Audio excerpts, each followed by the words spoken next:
The time has come for Samsung to say goodbye to Android as the operating system powering its smartwatch. On Sunday, the electronics giant announced a brand new smartwatch, the Samsung Gear 2.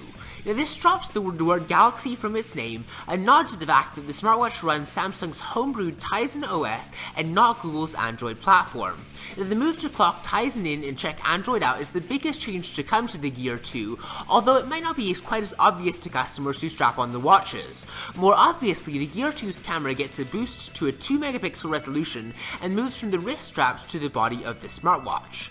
Thus liberated, the straps are now in a position for you to take them off and exchange them with differently colored bands. For the Gear 2, your color choices include charcoal black, gold brown, and wild orange, all similar shades carried over from the original Galaxy Gear.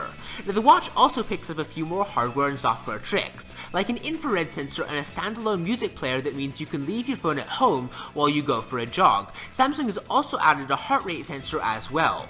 Now also, a lot of people weren't a fan of flipping the wrist to talk into the microphone embedded in the original Galaxy Gear's clasp, and Samsung listened, placing the mic into the phone's body instead.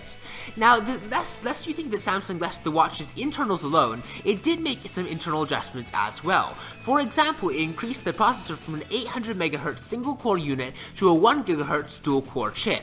Interestingly, the Gear 2 loses a tiny bit of battery life, dropping from a 350 mAh battery to a 300 mAh one. Now, aesthetically, the Gear 2 looks very much the same as the original Gear, though its rectangular face is very slightly larger and slimmer. You'll also see that finish made it to look like brushed metal, the textured straps, and a clip-in clasp closure. Now, with the Gear 2, Samsung says it's really serious about smartwatches. Now, although the Gear 2 is a great new smartwatch, it's going to be interesting for Galaxy Gear customers to decide whether they actually want to upgrade to this new one.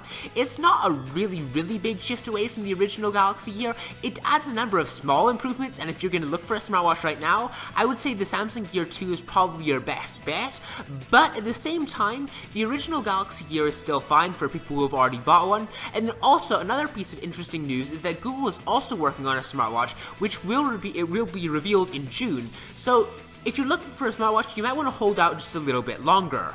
I'm also wondering about how the shift to Tizen will affect the software update cycle in ways that users care about, like making more Samsung phones and other phones compatible with the Gear family of wearables.